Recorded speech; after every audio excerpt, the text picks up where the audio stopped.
सबसे पहले आपको बताएं कि जमीन के तनाज़े का केस वकील को 2 लाख जुर्माना आयद कर दिया गया है। जमीन के तनाज़े का ये केस है और गैर ज़रूरी मुकदमेबाजी पर वकील को 2 लाख जुर्माना आयद। चीफ जस्टिस काजी फाइज ईसा की सरबराही में 3 रुकनी बेंच ने केस की समाअत की है। अदालत ने रिमार्क्स दिए कि बेबुनियाद और फजूल मुकदमेबाजी का पहले भी मुजाहरा किया गया। दौरान समाअत चीफ जस्टिस पाकिस्तान ने रिमार्क्स देते हुए कहा कि उमूमी तौर पर लचक का मुजाहरा किया जाता है। हाई कोर्ट ने कम जुर्माना किया है। आपके पास कोई ग्राउंड मौजूद नहीं, फिर भी दरख्वास्त दायर की। चीफ जस्टिस काजी फाइज ईसा ने वकील की सरजनिश करते हुए मजीद कहा कि हमने मौका दिया, आपके पास कहने को कुछ नहीं है। समाअत शुरू होने से पहले के काम आप अब बता रहे हैं। सुप्रीम कोर्ट ने हर्जाने की रकम फरीकेन को अदा करने की हिदायत की। इस हवाले से मजीद कहा गया कि जाने की रकम अदा न करने पर सिविल कोर्ट का फोरम मौजूद है।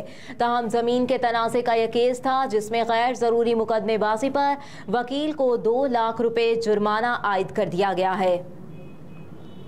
और अभी आपको बताएं कि सेनेट की कायमा कमेटी बराए दाखिला ने क्रिमिनल लॉ तरमीमी बिल 2023 मंजूर कर लिया।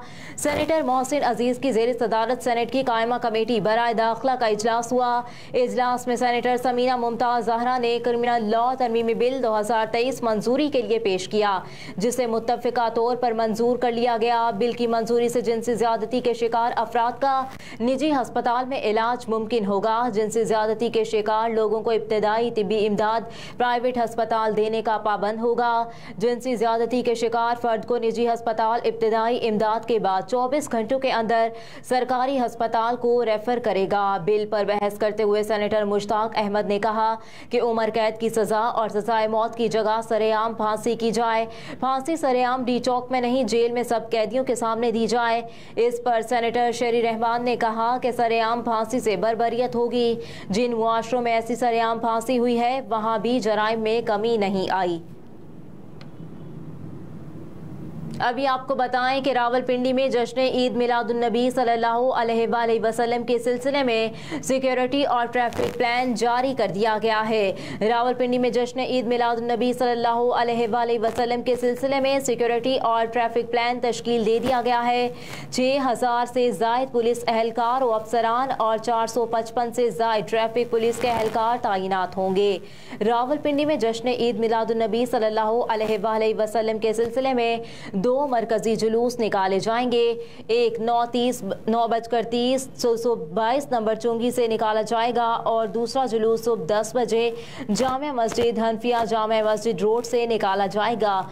मरकजी जुलूस समेत 137 जुलूसों की सिक्योरिटी के लिए इंतजामात मुकम्मल कर लिए गए।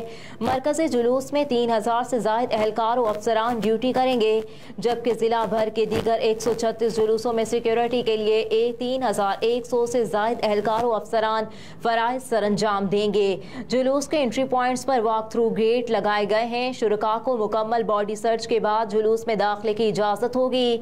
जुलूस की सिक्योरिटी के लिए रूफटॉप पर माहिर निशानाबाज तैनात होंगे।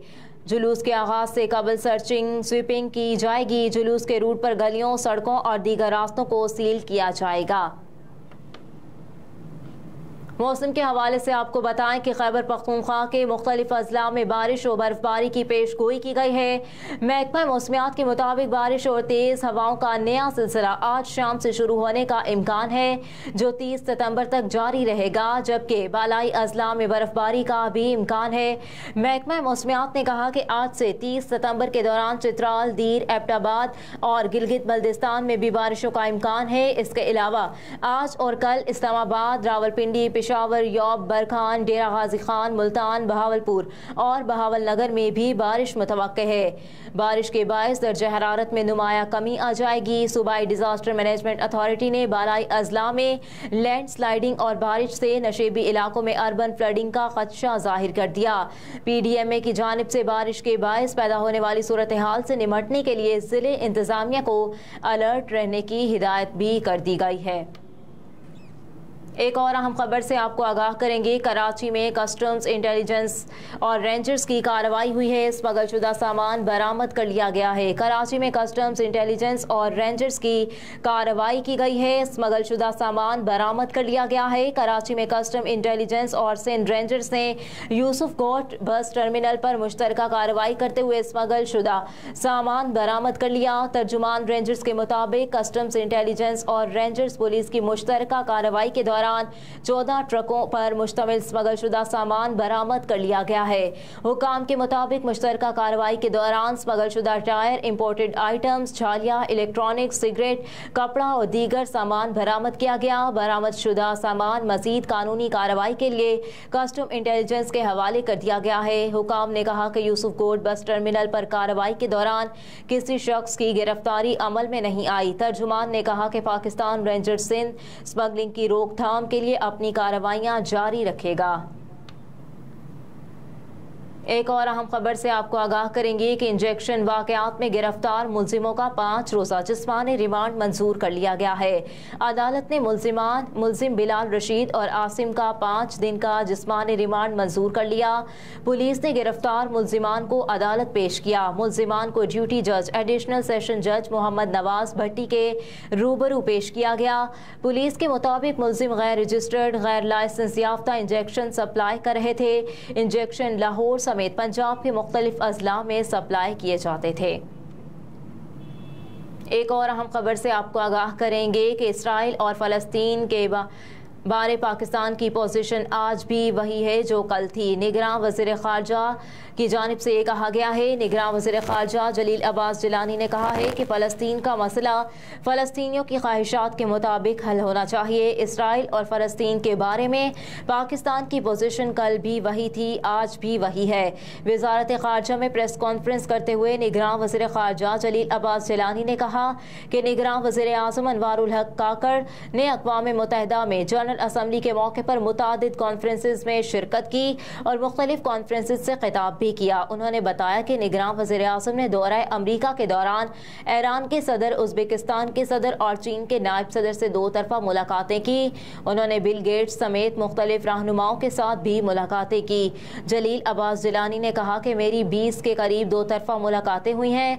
मौसमियाती तब्दीलियों से होने वाले नुकसानात के अजाले के हवाले से कॉन्फ्रेंस में भी शिरकत की।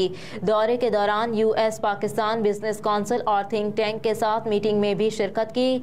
उन्होंने बताया कि OIC राब्ता ग्रुप बराए जम्मू और कश्मीर समेत मुख्तलिफ इजलासों में शिरकत की। OIC राब्ता ग्रुप बराए कश्मीर ने वाज़े अल्फाज में कश्मीरी भाइयों की हिमायत का ऐलान किया। राब्ता ग्रुप के इजलास में भारतीय अफवाज की जारहियत की मज़म्मत की गई और अक़वाम मुत्तहिदा की करारदादों के मुताबिक मसला कश्मीर के हल का मुतालबा किया गया। प्रेस कॉन्फ्रेंस में निगरान वज़ीर ख़ारजा ने कहा कि फ़लस्तीन में इंसानी हुकूक की संगीन खिलाफ वर्जियाँ हो रही हैं। किसी भी फैसले में कौमी मफाद को मुकद्दम रखते हैं। अल-क़ुद्स फ़लस्तीन का दारुल खिलाफा होना चाहिए। अहम खबरें आपने जानी। इसके साथ ही न्यूज़ स्टूडियो से फिल वक्त इतना ही। आप देखते रहिए SMTV ग्लोबल।